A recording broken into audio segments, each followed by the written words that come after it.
Imaginen esta situación. En una pequeña ciudad provincial del norte de la Palestina romana, en una ciudad llamada Nazaret, vive un carpintero, hijo de carpintero. Un hombre que no recibió educación sistemática formal, que no pertenecía a la clase sacerdotal, que nunca ocupó ningún cargo oficial. Este hombre comienza a predicar y en unos pocos años reúne miles de seguidores. Es ejecutado como agitador en plena juventud. Y 2 milenios después de su muerte, su nombre es pronunciado por más de 2 billones de personas alrededor del mundo. El cristianismo se convirtió en la religión más grande de la historia humana y en su base está la figura de un maestro judío de Galilea del primer siglo de nuestra era. Esta es la primera paradoja de esta historia. Pero hay una segunda no menos sorprendente. El mismo pueblo del cual surgió este maestro. El pueblo cuyo texto sagrado él interpretaba, cuyos profetas, según sus seguidores, predijeron su llegada. Este pueblo en su mayoría no lo reconoció como Mesías. No entonces, en el primer siglo. Y no ahora, 2 milenios después. El pueblo judío hasta hoy espera al Mesías y considera que aún no ha llegado. ¿Cómo es posible? ¿Cómo el mismo hombre, los mismos textos, la misma historia condujeron a 2 tradiciones religiosas completamente distintas, cristianismo y judaísmo, que miran entre sí a través de un abismo de 2 milenios de mutua incomprensión y frecuentemente hostilidad? ¿Por qué la ruptura que ocurrió en el primer siglo de nuestra era en una pequeña provincia de un enorme imperio fue tan profunda y tan larga? Esta investigación está dedicada a uno de los cuestiones más complejos de la historia religiosa. Intentaremos entender qué eran las expectativas judías del Mesías en el primer siglo, qué exactamente ofreció Jesús y por qué esa oferta fue rechazada por la mayoría de sus compatriotas. Examinaremos las divergencias teológicas que eventualmente se convirtieron en un abismo y la historia de las relaciones entre las 2 tradiciones, que fue mucho más trágica que lo que se podría haber supuesto al inicio. No se trata de quién tiene razón, sino de cómo ocurrió. Esta es una historia de personas, textos y época. Comencemos con el contexto, porque sin entender el mundo en que vivió Jesús y lo que esperaban sus contemporáneos, toda la historia posterior permanece incomprensible. La Palestina del primer siglo antes de nuestra era y del primer siglo de nuestra era es tierra bajo dominio romano. Formalmente los judíos mantenían el derecho de practicar su religión. El templo de Jerusalén estaba en pie, se realizaban sacrificios, las sinagogas funcionaban. Pero sobre todo esto pendía la pesada sombra de la ocupación. Soldados romanos patrullaban las calles, funcionarios romanos recolectaban impuestos, procuradores romanos decidían quién vivía y quién moría, y los judíos, que guardaban memoria de tiempos cuando su pueblo era independiente, cuando David y Salomón reinaban sobre un gran reino, se sentían extraños en su propia tierra. La presión se sentía en cada nivel de la vida. Un campesino en Galilea pagaba impuestos a los romanos, impuestos a la dinastía herodiana, contribuciones al templo. Lo que quedaba apenas alcanzaba para subsistir. En las ciudades, Jerusalén, Tiberíades, Cesarea, la comercio era intensa, pero ese comercio enriquecía principalmente a quienes colaboraban con los ocupantes. De colectores de impuestos, aristocracia local, élite sacerdotal, todos eran personas que sabían vivir con Roma y por eso eran percibidos por la gente común como traidores. En estas condiciones, la idea del Mesías adquirió una particular urgencia. La palabra Mashiach en hebreo significa ungido, una persona ungida para reinar o para servicio sacerdotal. En la Torá así eran llamados los reyes y los sumos sacerdotes, pero con el tiempo, especialmente después del exilio babilónico, luego después de la conquista griega, luego bajo dominio romano, esta palabra comenzó a adquirir otro significado. El ungido, aquel que Dios enviaría para liberar al pueblo, aquel que restauraría el reino de David. aquel mediante quien se cumpliría lo que Israel esperaba durante siglos. ¿Cómo exactamente debería ser esta llegada y este reino? Sobre esto, entre los judíos del primer siglo no había una opinión unificada. Y esto es importante entender. El judaísmo de esa época no era monolítico. Era una tradición viviente, disputada, internamente diversa. Fariseos, saduceos, esenios, celotes, escribas. Cada uno de estos movimientos leía a los profetas de manera distinta y concebía al Mesías de manera distinta. Los fariseos, el movimiento popular más influyente de esa época, enfatizaban la observancia exacta de la ley, la Torá, y desarrollaban un sistema extenso de interpretaciones oral. Para ellos el Mesías era principalmente un hombre justo que lograría cumplir la voluntad de Dios en la tierra. Los saduceos, la clase sacerdotal aristocrática, estrechamente vinculada al Templo de Jerusalén, generalmente eran escépticos respecto a expectativas apocalípticas. Para ellos la estabilidad y el orden religioso eran más valorados que sueños mesiánicos. Los esenios, una comunidad ascética que vivía en el desierto cerca del Mar Muerto, esperaban dos Mesías, uno sacerdotal y uno regio. Los celotes estaban convencidos que la liberación debía ser conquistada por la fuerza, y no esperaban intervención celestial. Preparaban una rebelión armada. Pero dentro de toda esta diversidad se pueden destacar algunas características que la mayoría de los judíos de esa época esperaban del Mesías venidero. Primero, debería ser un hombre, mortal, de carne y sangre, descendiente del rey David, hijo de David, como decían los profetas. Segundo, debería ser un gran líder político y militar, capaz de liberar a Israel del dominio extranjero. Tercero, debería restaurar Jerusalén como capital de un reino independiente y reconstruir o purificar el templo. Cuarto, debería reunir a los judíos dispersos de todos los confines de la tierra. Finalmente, su llegada debería marcar el inicio de una paz universal. En otras palabras, esperaban un victorioso. Estas expectativas se alimentaban de textos específicos. El profeta Isaías hablaba del retoño de la raíz de Jesé, padre de David, que juzgaría a las naciones y establecería un reino de justicia. El profeta Jeremías prometía un renuevo justo del linaje de David que reinaría sabiamente. El profeta Miqueas señalaba a Belén como lugar de nacimiento del futuro regente de Israel. Zacarías pintaba una imagen donde Jerusalén se convertía en centro del mundo y todas las naciones venían a adorar al Dios de Israel. Daniel describía un reino venidero que destruiría todos los reinos terrenales. Todos estos textos eran leídos e interpretados precisamente como expectativa de un liberador terrenal. En el primer siglo, esta expectativa estaba al máximo. Según testimonios de historiadores de esa época, principalmente del historiador judío Flavio Josefo, escribiendo en griego en el último tercio del primer siglo, Palestina estaba plagada de predicadores, profetas y personas que sus seguidores consideraban Mesías o al menos su precursor. Juan el Bautista, ejecutado por el tetrarca Herod Antipas, reunía miles de personas en las riberas del Jordán para un lavado ritual, símbolo de purificación y preparación para algo grande. Un samaritano, cuyo nombre la historia no preservó, condujo al pueblo al monte Gerizim, prometiendo revelar vasos sagrados supuestamente ocultados allí por Moisés, y fue dispersado y ejecutado por Pilato. Varios falsos profetas, como los llamaba Josefo, levantaban movimientos populares que Roma suprimía cruelmente y rápidamente. La fiebre mesiánica no era una excepción, sino la norma de esa época. En esta atmósfera entró Jesús de Nazaret.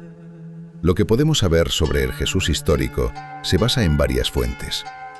Primero, los 4 evangelios escritos aproximadamente entre los años 60 y 90 de nuestra era. No son documentos biográficos estrictos en sentido moderno.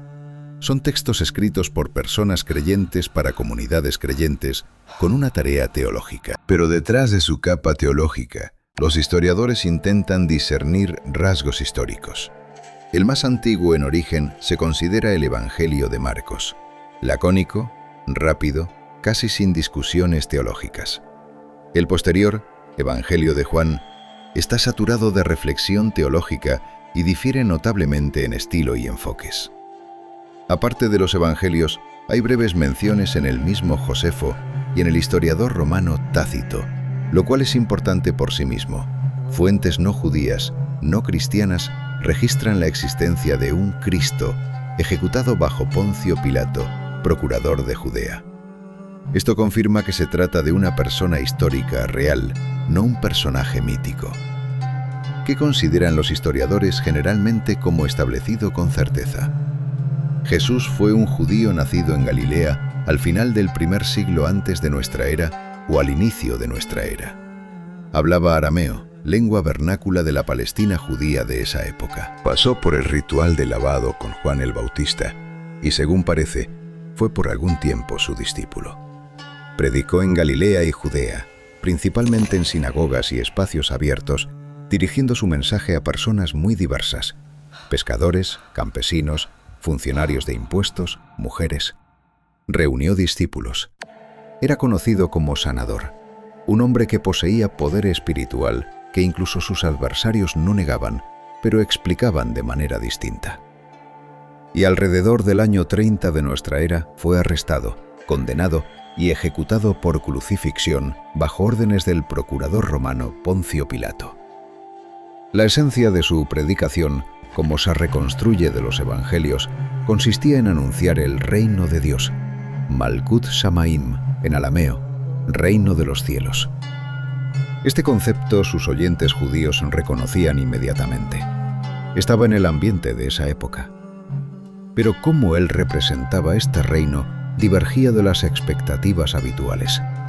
No conquista, sino transformación. No victoria sobre un enemigo externo, sino cambio interno. No dominio político, sino triunfo de justicia y amor. Benditos los humildes, porque ellos heredarán la tierra. No es un eslogan de movimiento revolucionario. Amad a sus enemigos. No es un llamado a resistir a Roma. Cuando te golpeen en una mejilla, ofrece la otra. Contradice radicalmente la lógica de liberación armada. Oyentes que esperaban un llamado a rebelión, escuchaban algo completamente distinto. Para personas que esperaban un liberador armado, esto era sorprendente. Para algunos, inspirador. Para otros, decepcionante. Para otros, sospechoso. Y para sus discípulos, misterioso. Ellos caminaban con él, veían sus milagros y aún hasta el final no entendían exactamente cómo terminaría esta historia. Los evangelios preservaron estos momentos de incomprensión con honestidad notable. Entre quienes observaban la actividad de Jesús con creciente preocupación, estaban los líderes religiosos de Jerusalén. La imagen que pintan los evangelios muestra conflicto entre Jesús y los fariseos, y entre Jesús y la clase sacerdotal, los saduceos. Historiadores recuerdan: esta imagen está escrita desde un punto de vista y probablemente contiene simplificaciones. Fuentes rabínicas posteriores pintan a los fariseos como personas mucho más complejas y dignas que como aparecen en los evangelios. Pero el hecho mismo del conflicto no genera duda. Y las razones de este conflicto son comprensibles. Los fariseos eran guardianes de la tradición oral, un sistema extenso de interpretaciones de la Torá que creció durante siglos en un código detallado de conducta. Su objetivo era proteger la identidad judía bajo condiciones donde culturas extranjeras presionaban por todos lados. Jesús públicamente ignoraba algunas de sus reglas.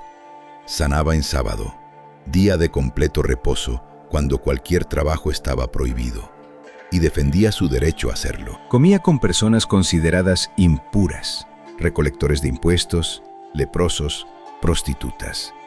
Declaraba pecados como perdonados, y el derecho de perdonar pecados, desde el punto de vista de la teología judía, pertenecía a Dios. Los saduceos, la clase sacerdotal aristocrática que controlaba el templo de Jerusalén, tenían otras preocupaciones. El templo era no solo un centro religioso, sino también político y económico. Precisamente allí fluían las donaciones, allí se realizaban sacrificios festivos, desde allí emanaba la autoridad del sumo sacerdote. Cuando Jesús durante la Pascua llegó a Jerusalén y según el relato evangélico, volteó las mesas de los comerciantes en el patio del templo y luego expulsó a los cambistas, esto no era solo un gesto simbólico. Era una demostración pública que miles de peregrinos veían con sus ojos. Era un desafío directo a la autoridad del templo. El contexto político era clave. Roma no toleraba disturbios en las provincias. Cualquier persona que reuniera multitudes, anunciara reino y entrara a Jerusalén bajo gritos de acogida del pueblo, precisamente así, según los evangelios, apareció la entrada de Jesús montado en un burro a la ciudad festiva y repleta, era automáticamente un potencial agitador desde el punto de vista tanto de autoridades romanas como de élites locales que valoraban su posición y paz. Josefo describe cuán rápido y severamente Roma respondía a cualquier movimiento popular en Judea. Arresto, juicio, ejecución, todo esto ocurrió en unos pocos días. Jesús fue crucificado, es decir, ejecutado mediante método romano aplicado a rebeldes y esclavos. Era una ejecución pública deliberadamente humillante y dolorosamente prolongada, diseñada para infundir terror. Para sus discípulos esto fue una catástrofe. El Mesías no podía ser derrotado y ejecutado. Esto contradice el significado mismo de Mesías. Un Mesías crucificado era, desde el punto de vista de la teología judía de esa época, una contradicción interna. El Mesías debía vencer. Este fue ejecutado. Y aquí la historia toma un giro que cambió todo. Unos días después de la ejecución, los discípulos de Jesús declararon que Él había resucitado de entre los muertos. Lo habían visto, hablado con Él, comido con Él, después de su muerte. Esta afirmación no es histórica en sentido común. No puede ser probada o refutada mediante métodos de ciencia histórica. La resurrección, si ocurrió, está fuera de lo que la historia como ciencia puede investigar. Pero históricamente es indudable otra cosa. Esta convicción se convirtió en motor de uno de los movimientos religiosos más rápidos en la historia humana. Personas que se dispersaron en terror después del arresto del Maestro se reunieron nuevamente. Comenzaron a predicar, abiertamente en el mismo Jerusalén, frente a las mismas autoridades que habían crucificado su Maestro. Para explicar este fenómeno, historiadores han propuesto diferentes versiones. Que los discípulos vieron algo e interpretaron como resurrección, que la muerte del Maestro fue vivida por ellos como una experiencia psicológica poderosa que generó visiones, que se trata de una transformación en la comprensión de la muerte, no fin, sino victoria mediante sufrimiento. Ninguna de estas versiones es definitiva, porque las fuentes muestran que los primeros seguidores de Jesús estaban completamente convencidos de haberlo visto vivo. Precisamente esta convicción explica su disposición posterior a morir por sus palabras. Personas frecuentemente mueren por lo que creen, raramente mueren por lo que saben que inventaron. El movimiento comenzó a crecer rápidamente. Primero en Jerusalén entre judíos, luego por toda Judea y Samaria, luego en la diáspora judía, donde judíos vivían en Alejandría, Antioquía, Roma, en ciudades de Asia Menor. En las sinagogas de la diáspora, el mensaje del Mesías resucitado encontraba respuesta entre parte de los oyentes. Y precisamente aquí entra en la historia una persona que cambiará todo. Su nombre judío, Saúl de Tarso. En griego, Pablo. Nacido en Tarso, en Asia Menor, ciudadano romano por nacimiento, fariseo por educación, conocedor de cultura griega y erudición judía. Inicialmente fue un adversario activo del nuevo movimiento. Según sus propias palabras, perseguía la Iglesia de Dios y participaba en represión contra seguidores de Jesús. Su conversión, según su propia descripción, fue súbita y abrumadora. Habla de una visión del Jesús resucitado en el camino a Damasco. Después de este evento, Pablo se convierte en el principal propagador del nuevo movimiento y su principal teólogo. Su contribución fue dual. Por un lado, colocó la muerte y resurrección de Jesús en el centro de la teología. La cruz, no una finalidad vergonzosa, sino sacrificio redentor por los pecados de toda la humanidad. La resurrección, no simplemente un milagro, sino victoria sobre la muerte y garantía de resurrección para todos los creyentes. Por otro lado, abrió el movimiento a no judíos, gentiles, liberándolos de la necesidad de adoptar el estilo de vida judío, circuncisión, leyes dietarias, sábado. Estas reglas eran, según su teología, una barrera que fue removida con la entrada al nuevo pacto. Esta decisión tuvo consecuencias colosales. Transformó el movimiento de discípulos de un maestro judío en una religión dirigida a toda la humanidad, independiente de origen, cultura o vida anterior. Precisamente esta apertura aseguró al cristianismo su éxito sorprendente en el mundo gentil. Pero precisamente esta decisión también profundizó el abismo con la mayoría judía. Porque para el judaísmo, la Torá no es una etapa histórica, no un paso preparatorio que se atraviesa y se deja detrás. Es el contenido mismo del pacto con Dios, dado a Moisés en Sinaí y obligatorio para todo el pueblo de Israel por siempre. Declarar que la Torá está cumplida y no es obligatoria significaba para la mayoría de judíos declarar ruptura con la base misma de la identidad judía. Judíos que aceptaban este mensaje dejaban, desde el punto de vista de los demás, de ser judíos, o al menos judíos en sentido completo. Al final del primer siglo de nuestra era, después de la destrucción del Templo de Jerusalén por los romanos en el año 70, una catástrofe que impactó todo el mundo judío y obligó al judaísmo a reestructurarse completamente, la frontera entre judaísmo y el nuevo movimiento se delineó definitivamente. El judaísmo rabínico se reestructuró alrededor de la sinagoga, estudio de la Torá y enseñanza de rabinos. El cristianismo se alejaba más hacia el mundo gentil grecorromano, formando sus propias comunidades, rituales y teología. Este proceso no ocurrió instantáneamente ni sin dolor.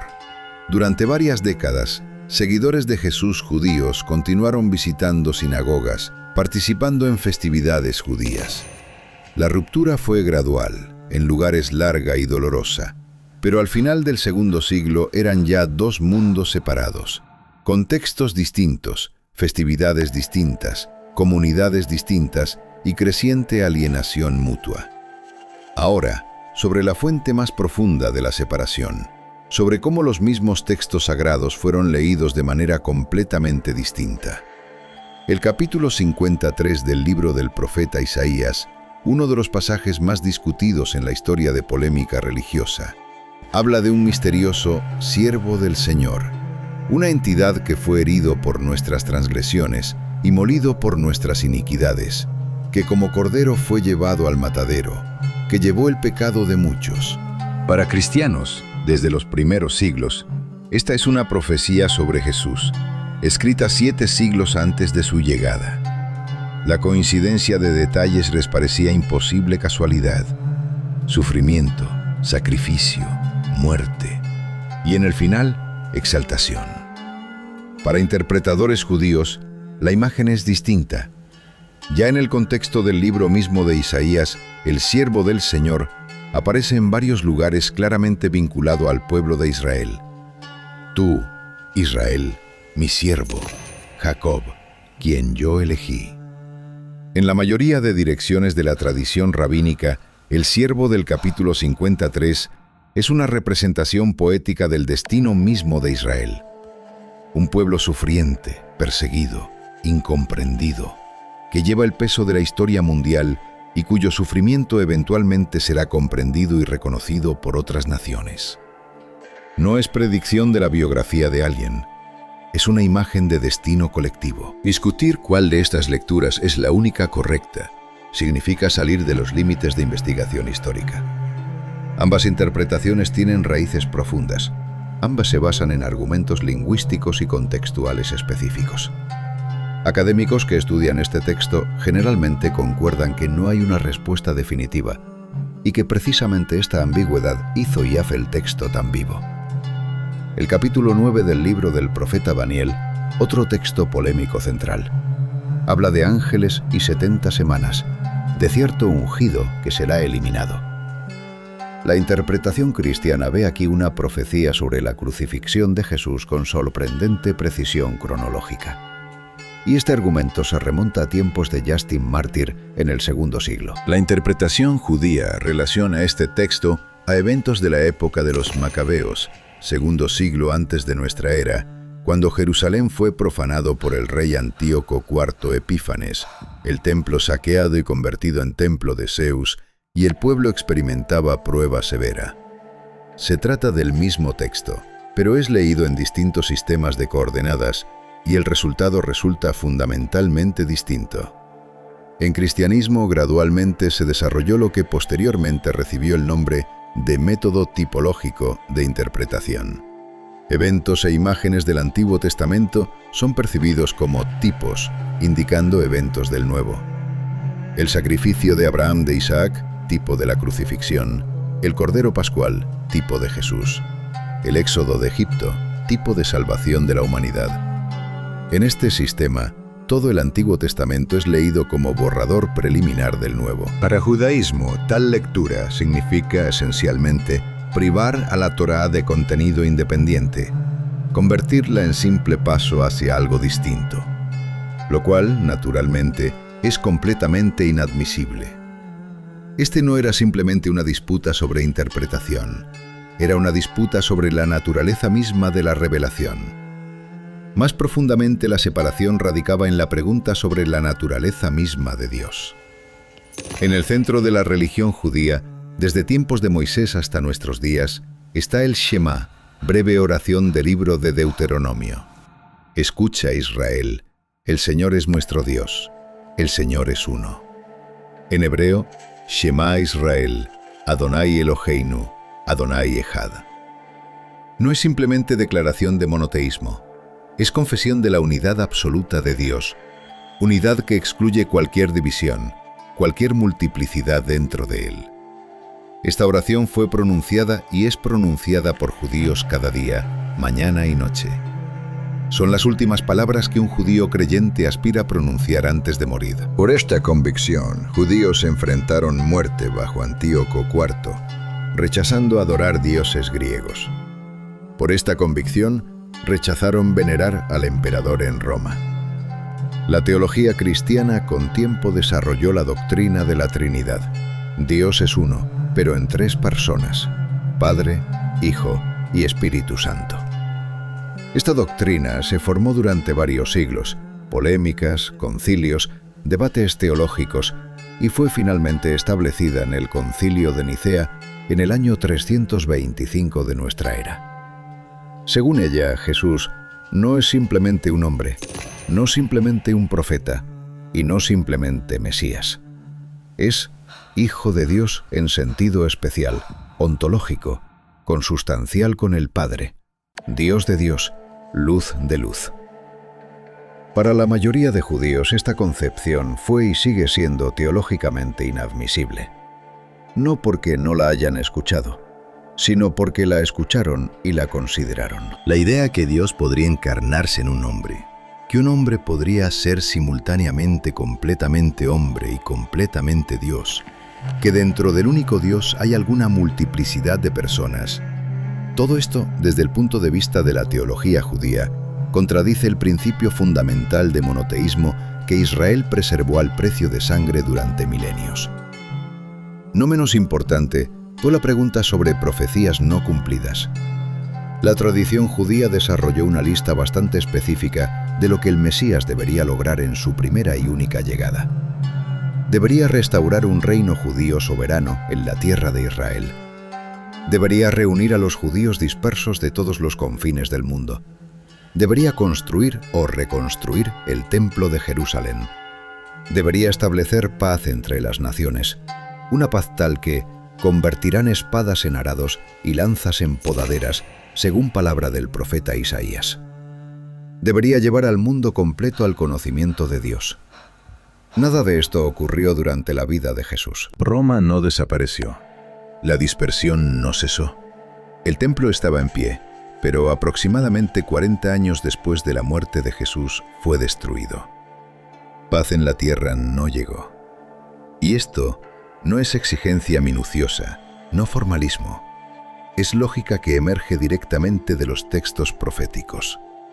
Cuando sus contemporáneos preguntaban dónde estaban las señales esperadas del Mesías, él no tenía respuesta en el sistema de coordenadas habitual para ellos.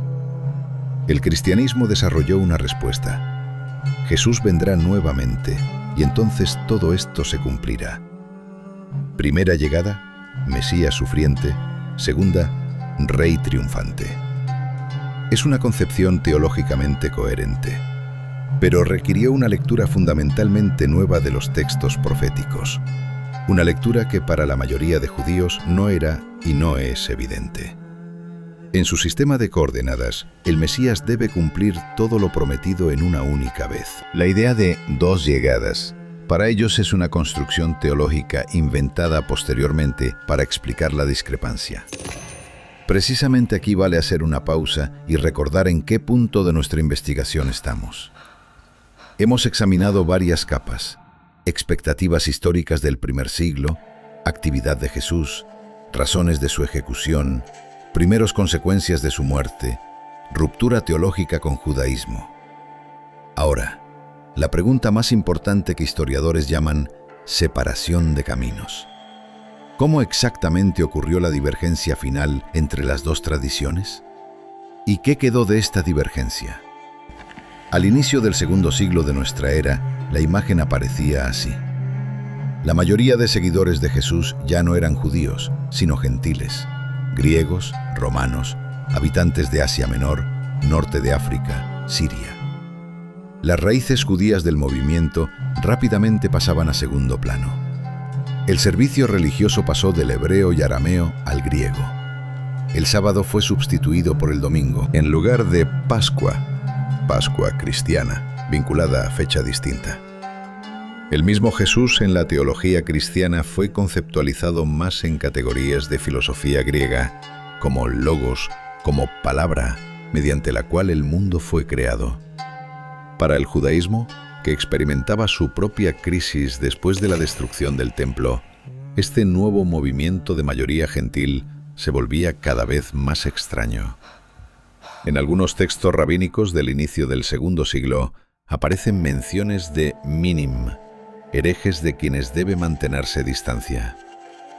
Historiadores debaten sobre quiénes exactamente eran referidos estos textos, seguidores de Jesús o algunos otros disidentes. Pero la aparición misma de tales textos indica que la frontera estaba siendo trazada. La rebelión de Bar Kokhba en los años 132 a 135 de nuestra era fue otro punto de ruptura. El líder de la rebelión, Simón Bar Kokhba, fue proclamado Mesías por uno de los rabinos más grandes de esa época, Rabí Akiva. Seguidores de Jesús en Judea rechazaron participar en la rebelión bajo liderazgo de un hombre que no consideraban Mesías. Para judíos nacionalistas, esto fue traición. La ruptura se volvió pública e irreversible. Ahora, sobre lo que imprimió el más pesado impacto sobre toda esta historia. Después que el cristianismo se convirtió en religión estatal del Imperio Romano, esto ocurrió gradualmente, comenzando con Constantino en el IV siglo. La posición de judíos en el mundo cristiano comenzó a cambiar. Gradualmente, luego más rápido. El argumento teológico que judíos rechazaron al Mesías y cargan responsabilidad por esto, se transformó en práctica social y legal. Ya en el IV siglo aparecen leyes que limitaban derechos de judíos.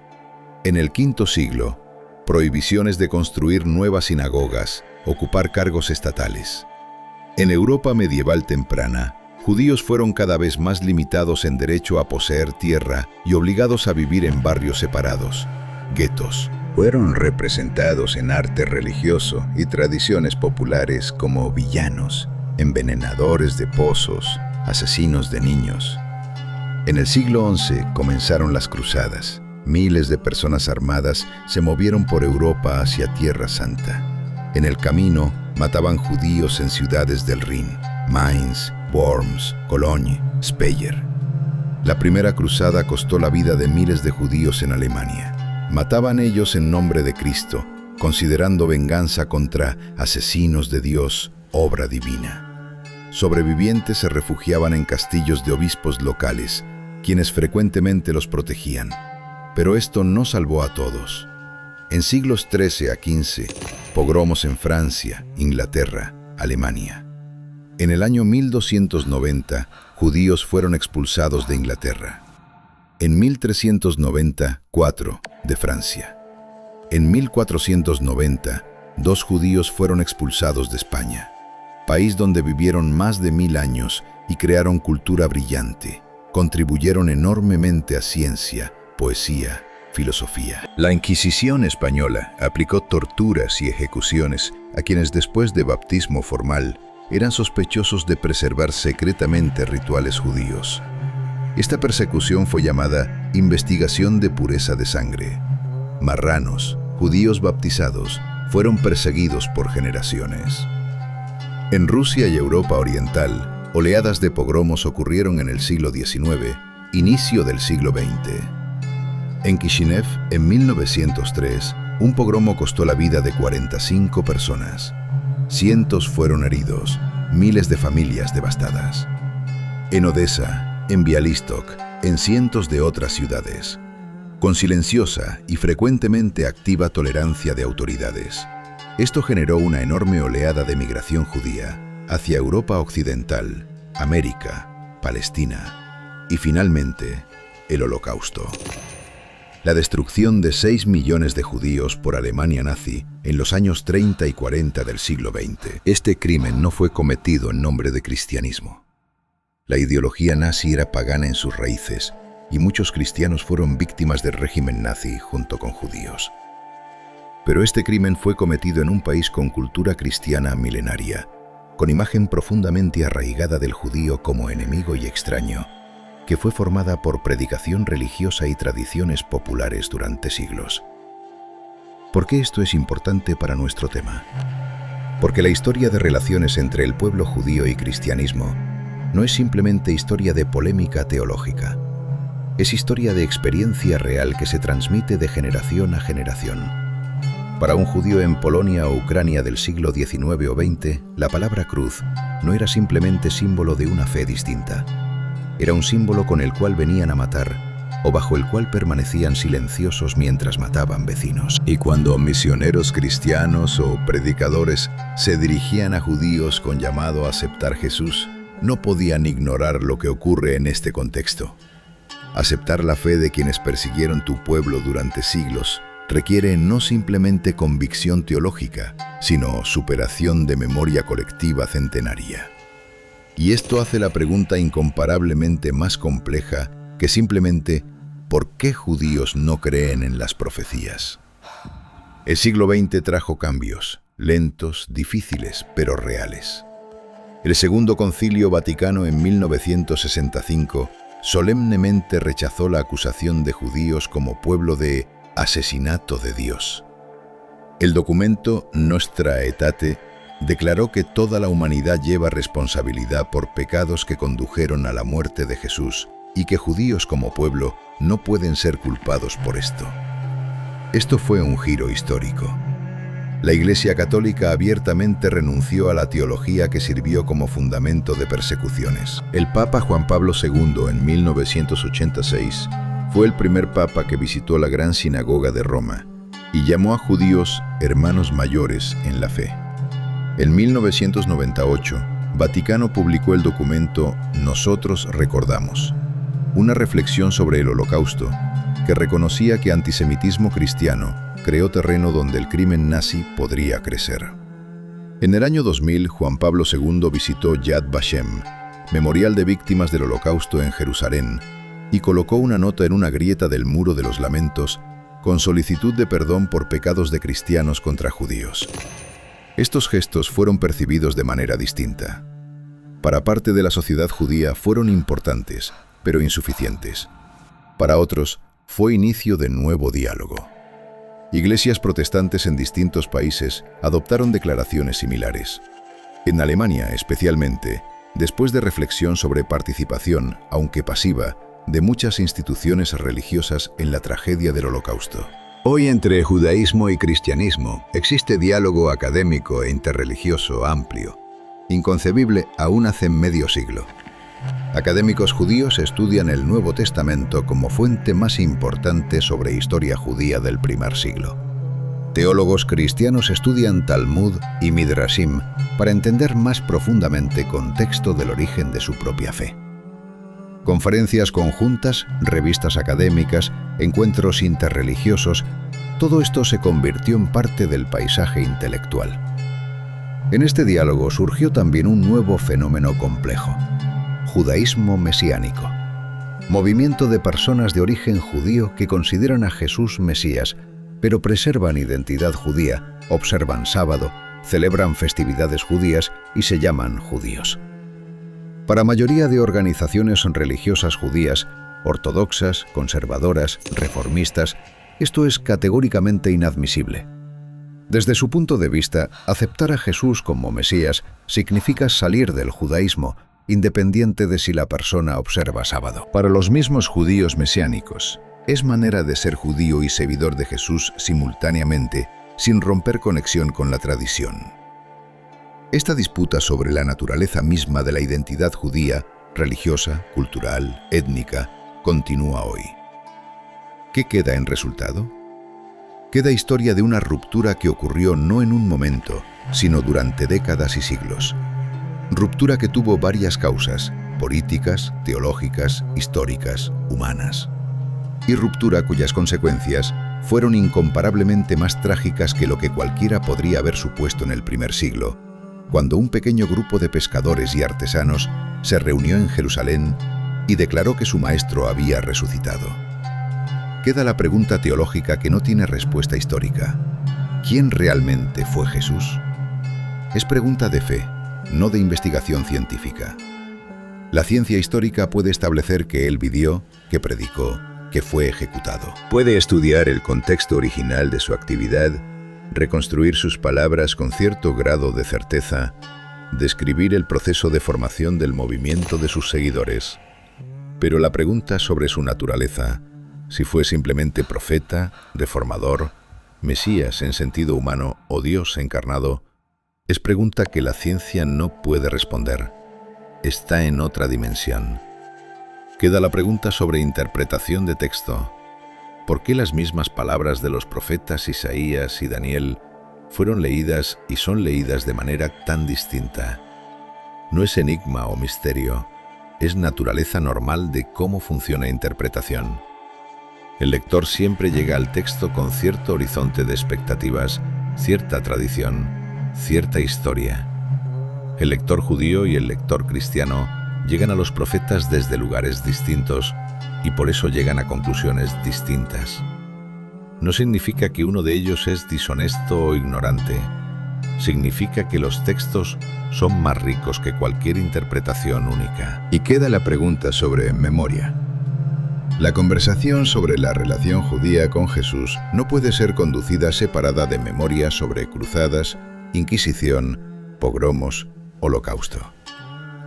Esta memoria no es abstracción. Vive en familias concretas, comunidades concretas, historias concretas.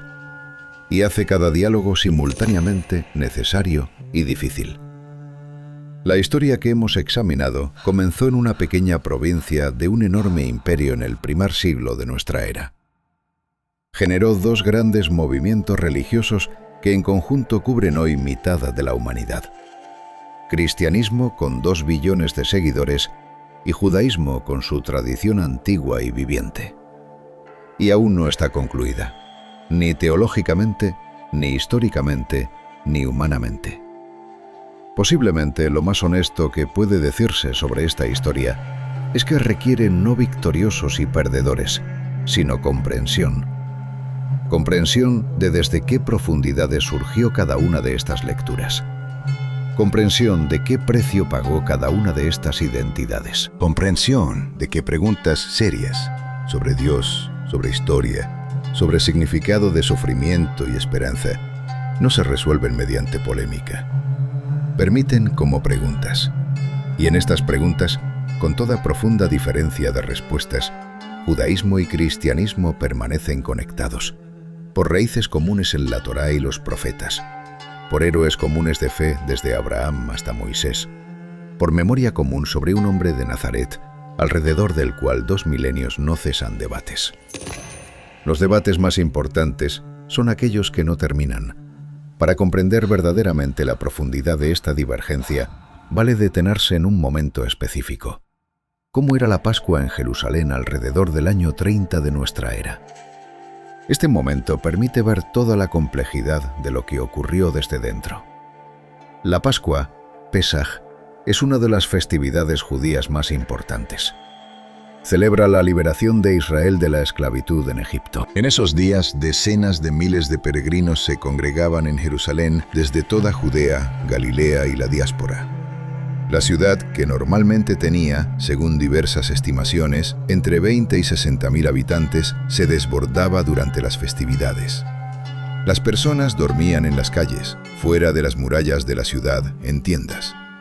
La atmósfera era tanto solemne como electrizante. Precisamente en estos días de Pascua ocurrieron los eventos que los evangelios describen como la Semana Santa. Jesús entra en Jerusalén. La gente lo recibe con gritos de Hosanna, que aproximadamente significa «Salvanos», y con ramas de palma. Este fue un gesto emblemático. Así se recibía a los reyes y a los victoriosos. Luego la confrontación en el templo. Después, la última cena con los discípulos. Posteriormente, el arresto en el jardín de Getsemaní, el juicio ante el sumo sacerdote, el juicio ante Pilato. ¿Por qué Pilato accedió a ejecutarlo? El poder romano, generalmente, no intervenía en las disputas religiosas internas de los provinciales. Pero cualquiera a quien sus seguidores saludaban como rey era políticamente peligroso. En el año en que ocurrieron estos eventos, Judea estaba especialmente inquieta. Poco antes habían ejecutado a varios celotes por atacar a soldados romanos. Pilato era un gobernador severo, que posteriormente fue llamado a Roma por su excesiva crueldad. Para él, la ejecución de un predicador provincial, presentado por los sacerdotes locales como una amenaza política, era una decisión administrativa rutinaria. La tablilla clavada en la cruz, Jesús de Nazaret, Rey de los judíos, en latín, griego y arameo, no era una burla hacia una persona. Era una advertencia para todos aquellos que tenían ambiciones mesiánicas o apoyaban a quienes las tenían. Y aquí surge la contradicción que resultó ser crucial. Para los discípulos de Jesús, su muerte no fue el final. Fue el comienzo. Pero este comienzo requirió una reinterpretación radical de todo lo que ellos pensaban acerca del Mesías. Si él murió, ¿cómo podía ser el Mesías? Y entonces surge la respuesta teológica desarrollada por el cristianismo primitivo. Él murió no por accidente ni como una derrota. Murió como un sacrificio. Su muerte fue la esencia misma de su misión. Esta reinterpretación de la muerte como victoria, del sacrificio como salvación, fue absolutamente no tradicional para la teología judía. En el judaísmo, una persona justa no debe morir en lugar de otros. Dios no requiere la muerte de un inocente para perdonar a los culpables. El justo muere por los pecados de otros. Esta premisa no existe en la teología judía. Precisamente por eso el apóstol Pablo, educado él mismo en esta tradición, reconocía en su primera carta a los Corintios: «Predicamos a Cristo crucificado, para los judíos escándalo, y para los gentiles locura». Él mismo entendía perfectamente cuán extraña era esta exigencia para sus propias raíces. La otra cara de esta decisión teológica, la interpretación del sufrimiento. La tradición judía conoce a los mártires, personas que murieron por la fe, por observar la Torá, por rechazar adorar ídolos. Los mártires macabeos, asesinados bajo Antíoco, el rabino Akiva, ejecutado por los romanos durante la represión de la revuelta de Bar Kokhba. Su muerte fue una tragedia, pero también un testimonio. Sin embargo, su muerte no salvaba a nadie en sentido teológico. Era un ejemplo, no un sacrificio redentor. Para el cristianismo, Jesús murió por los pecados de todos los hombres. Esto ya es otro sistema de coordenadas. Aquí la muerte se convierte en un instrumento de salvación. Esta comprensión del sacrificio se acerca más a ciertos motivos de la cultura griega, a la idea del heroico sacrificio personal, a la concepción de la tragedia que purifica mediante el sufrimiento, la catarsis. Quizás precisamente por eso, esta teología encontró tal resonancia en el mundo pagano grecorromano, mientras que para la mayoría de los judíos permaneció extraña. Analicemos ahora una pregunta que surge frecuentemente en conversaciones sobre este tema. ¿Sabía el liderazgo de las comunidades judías del primer siglo lo que estaba haciendo? ¿Fue esto un rechazo consciente o una sincera falta de comprensión? La respuesta que da la historia es simple e incómoda. Las personas de aquel tiempo, los sumos sacerdotes, los fariseos, la gente común, actuaban basándose en sus convicciones, sus temores y su comprensión de la ley. El sumo sacerdote Caifás, que tomó la decisión de arrestar a Jesús, procedía principalmente desde una lógica política. Mejor sacrificar a una persona que atraer represiones romanas sobre todo el pueblo. Esta es la lógica no de un villano, sino de un pragmático que lleva la responsabilidad por la seguridad de su comunidad. ¿Fue esta la elección correcta? Desde el punto de vista histórico, se puede considerar de diversas formas, pero fue una elección humana comprensible. Los fariseos, que se oponían a Jesús, no eran hipócritas en sentido caricaturesco.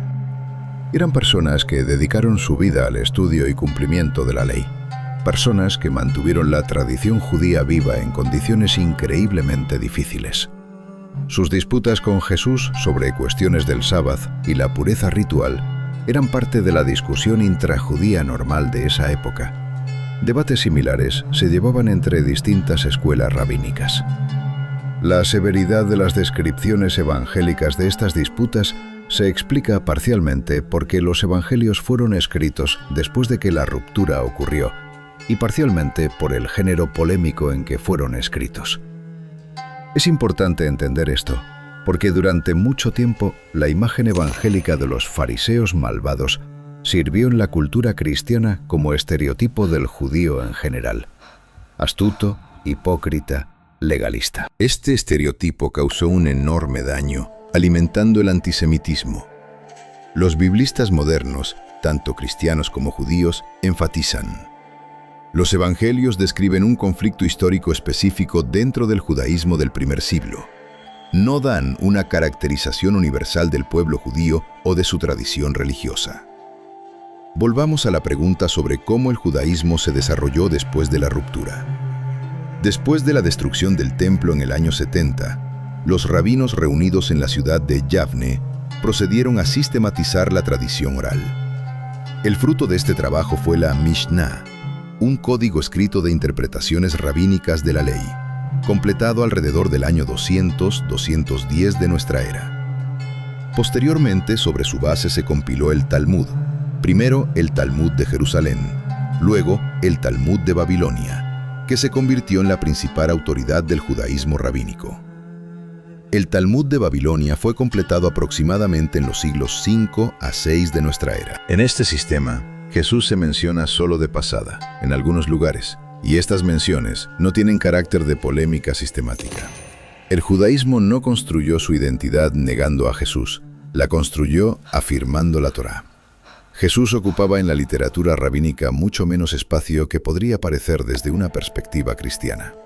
Era uno de muchos predicadores de esa época tumultuosa, uno de varios aspirantes mesiánicos cuyo movimiento fue reprimido por Roma, o que simplemente se extinguieron.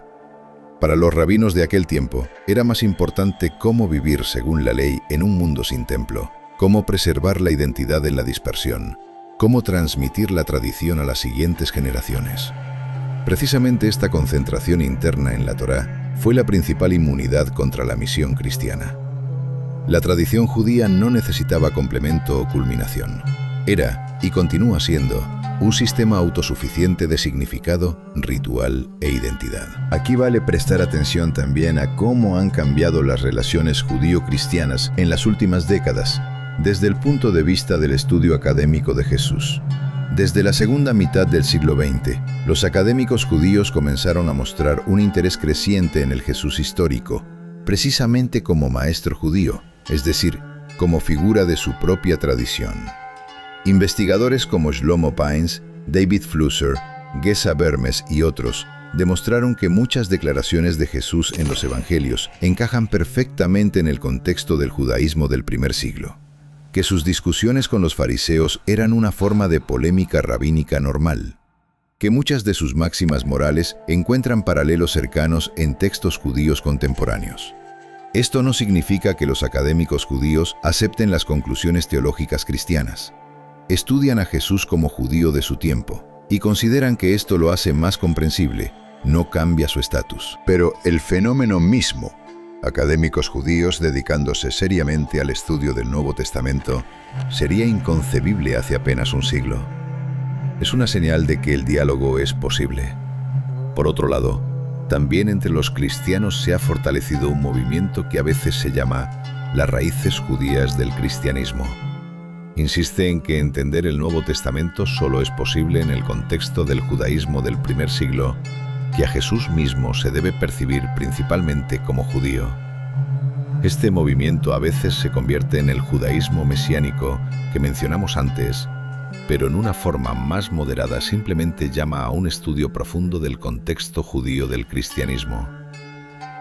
Todo esto indica que las relaciones de las dos tradiciones hoy no son simplemente la preservación de reclamos mutuos y la memoria de resentimientos.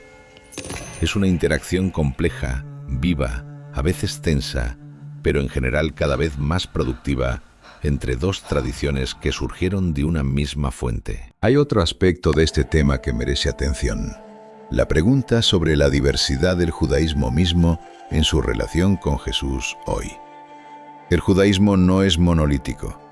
Entre los 20 millones de judíos en el mundo existen profundas diferencias, en nivel de religiosidad, en pertenencia a diferentes corrientes, en identidad cultural. Entre los judíos ultraortodoxos, la pregunta sobre Jesús simplemente no existe como relevante. No les interesa ni les necesita. Entre los judíos liberales, reformistas, la relación puede ser tranquila, académica. Jesús es una figura histórica interesante, un notable maestro judío del primer siglo, cuya predicación contiene sabias instrucciones morales. Para los judíos secularizados, no religiosos, es simplemente un personaje histórico que no provoca interés especial ni hostilidad especial. La hostilidad, la reacción dolorosa, la fuerte reticencia a escuchar sobre Jesús, todo esto generalmente no es resultado de una convicción teológica. Es resultado de la memoria histórica, y esta memoria es profundamente humana. Volvemos a la pregunta principal con que comenzamos. ¿Por qué el pueblo judío en su mayoría no reconoció a Jesús como Mesías? No por ceguera, no por mala intención, no por motivos oscuros, sino porque lo que él ofrecía no coincidía con lo que esperaban, porque sus pretensiones teológicas, en la forma en que sus seguidores las formularon, contradijeron la base misma de la fe judía, porque la historia de los siguientes 2000 años creó un contexto traumático que hace la aceptación prácticamente imposible.